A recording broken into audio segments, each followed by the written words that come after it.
Welcome to Oudenaarde, the start and finishing city of the fifth round of the UCI Women's World Tour, the Ronde van Vlaanderen. 30 teams are lining up for one of the most prestigious and hardest races on the UCI Women's calendar, and Bulls Dolmans are the ones to beat.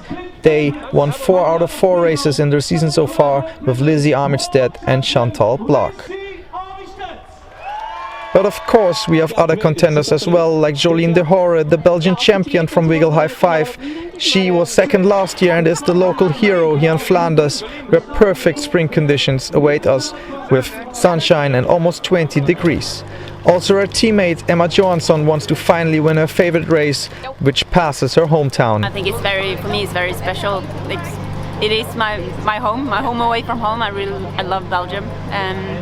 They've adopted me like their own, and I think just riding through Singam is always very emotional for me, and especially today. It's my last Tour of Flanders, so I'm gonna make most out of it and just enjoy it as much as I can, and it's always a special moment. It's 141 kilometers that lay ahead of the riders, but with 10 climbs of the famous Flemish Hellingen and also 5 more cobblestone sections, it's not the pure distance that makes it a very hard challenge for 176 riders today. Immediately after kilometer 0, the speed picked up and the peloton covered 41 kilometers in the first hour of racing. So there was no lead group building, and the peloton came to the Ruterstraat, one of the first cobbled sections, led by Bulls Dolmans.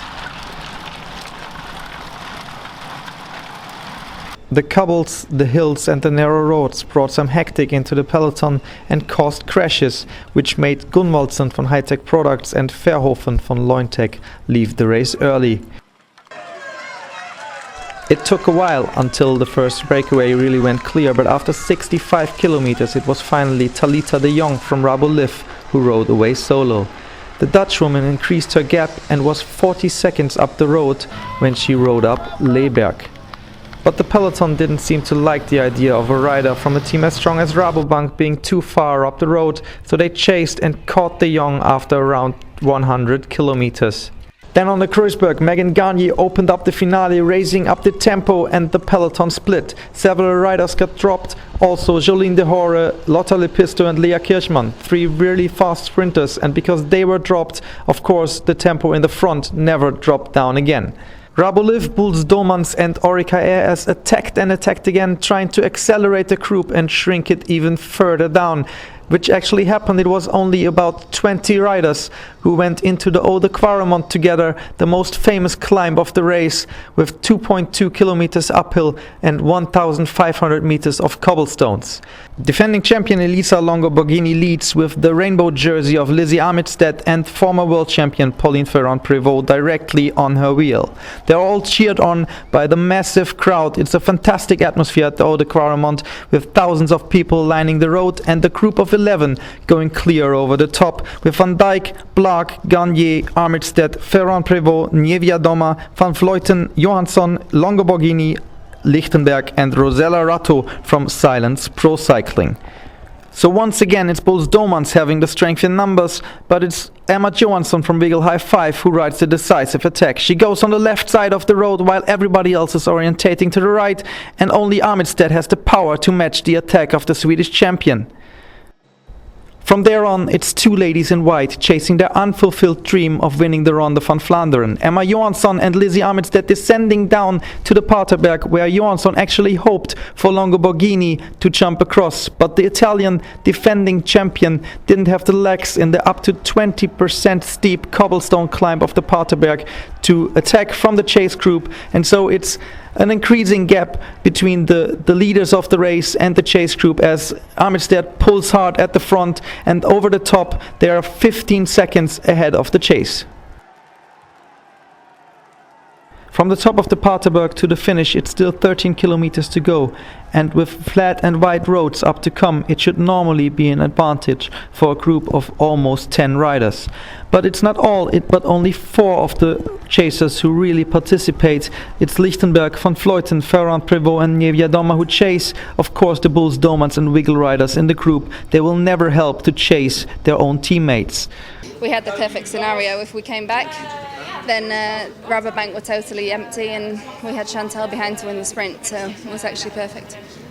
They came close but couldn't close the gap completely, and so Johansson opened the sprint early, sprinting it out for the victory against Armitstedt, the Swedish champion against the world champion, side by side until the line, and at the end it was Armitstedt who was there first. Yeah, it was very close. It was all the way to the line. I had to sprint, but I knew in my gut, in my stomach, that I won, but it's too big risk to celebrate.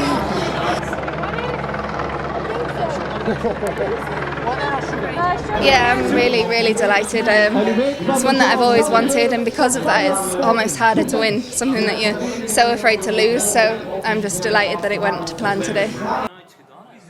I'm not here to race for a second or third or whatever other place than the first one, so I tried to do. I did my best. I think we did a really good race today with the whole team, and I wasn't sure like what to do, if I should go through with Lizzie or not. But then, because I couldn't contact with Egon because they were too far behind with the cars, and Elisa just kept saying, "Go, you need to go." And then I also understood that whatever group is behind, it's not a good group to come back to.